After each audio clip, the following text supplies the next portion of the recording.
Assalamualaikum warahmatullahi wabarakatuh.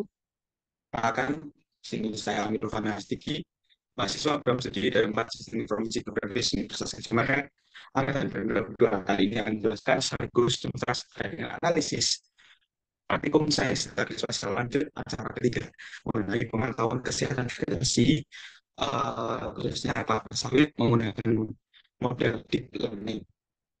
Oke, di sini saya akan menjelaskan terlebih dahulu apa data yang digunakan untuk pengolahan ini. Di sini data yang saya gunakan yaitu berupa data Open Aerial Map, data dari Open Aerial Map yang berlokasi di, bentar, oke, sudah terlihat, yang berlokasi di daerah sekitar Riau. Nah, di sini fokus kita ingin menganalisis terkait dengan kesehatan vegetasi dari kelapa sawit, maka kita harus mencari yang sudah ada di Semarang kesehatan kelapa sawit tersebut. Proses yang pertama, kita mulai dari pengambilan training data atau data training yang kita ambil dari image classification di sini. Dari image. Nah, pertama kita lihat terlebih dahulu, tentukan bookmark-bookmark agar digitasi tersebut dapat lebih merata, di mana nanti saat digitasi kita harus menentukan beberapa sampel yang mewakili keseluruhan dari foto udara itu. Baik itu untuk vegetasi yang jarang maupun hingga umur dari kelapa sawit yang muda hingga tua. Oke, di sini saya mengambil beberapa bookmark. Dapat kita lihat, saya jelaskan satu persatu. Kita ambil saja contoh-contoh atau sampel training dari sawit untuk melaksanakan proses training dari data deep learning, dari metode deep learning. Nah, di sini setelah kita melakukan digitasi, kita ingin mengekstrak ekstrak data digitasi kelapa sawit. Dapat kita lihat di sini di bagian folder nama dua training. Data dua training ini berisi image-image yang diambil dari sampelnya. Ini berupa image yang performatif. Kita lihat satu persatu contohnya.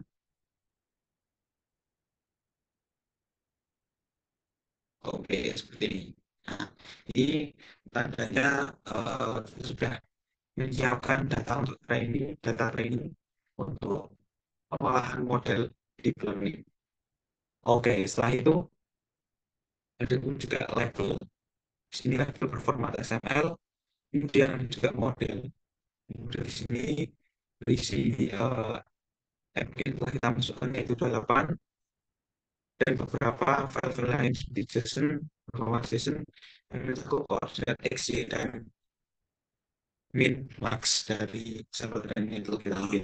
Nah, setelah sampel training tersebut kita ambil, otomatis kita akan menuju ke detecting object, pembuatan model terlebih dahulu. Pembuatan model tersebut nantinya akan menghasilkan analisis berupa file HTML. File HTML tersebut berisi grafik, quality loss, dan akurasi dari pengambilan model. Nah, kita lihat di sini seperti ini. Nah, ini menandakan bahwasanya untuk garis berwarna biru itu menunjukkan train dan validation-nya, di mana pada awal terjadi penurunan yang drastis untuk data train, namun seiring berjalannya waktu, seiring dengan pengambilan sampel training yang semakin banyak, otomatis grafik tersebut akan bergerak secara normal ataupun tidak terlalu signifikan dan berada di bawah berada di bawah validation, sehingga menunjukkan bahwasanya kesimpulan grafik yang telah saya tampilkan di sini,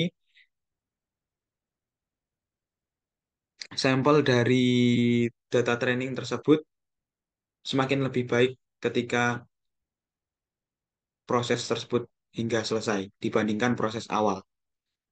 Dan hal ini menunjukkan bahwasanya terdapat sebuah overfitting dalam model deep learning sedikit deep learning, sehingga harus dilakukan pengambilan sampel training yang lebih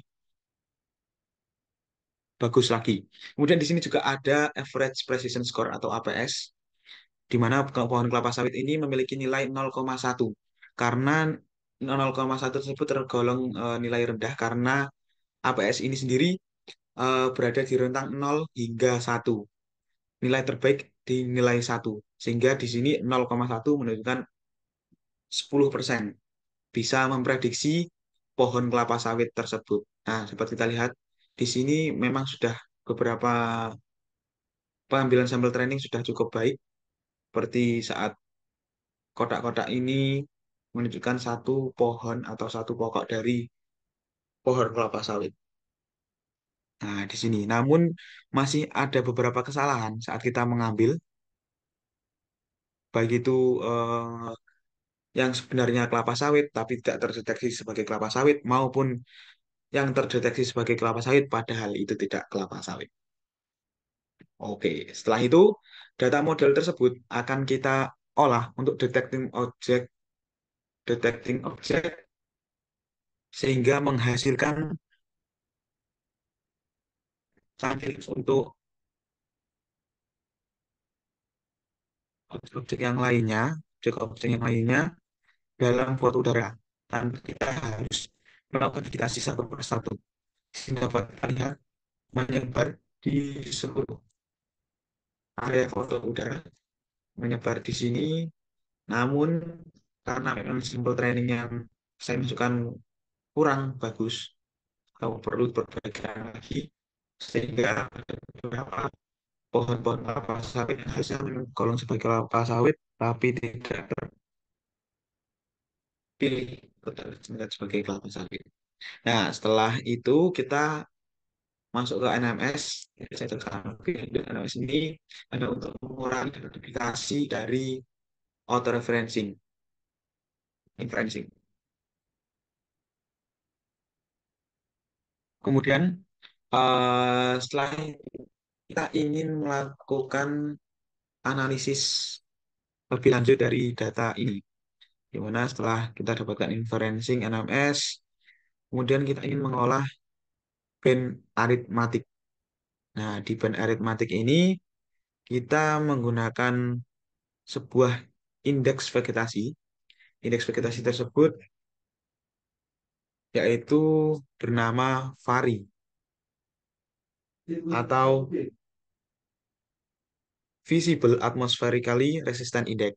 Nah, di mana di sini indeks vegetasi ini dapat mendeteksi mana tumbuhan yang sehat, mana tumbuhan yang sedang tidak sehat. Nah, setelah itu, setelah kita tambahkan tampilkan dalam indeks vegetasi VARI, ini sangat tertampil di mana ini vegetasi ya maupun tidak.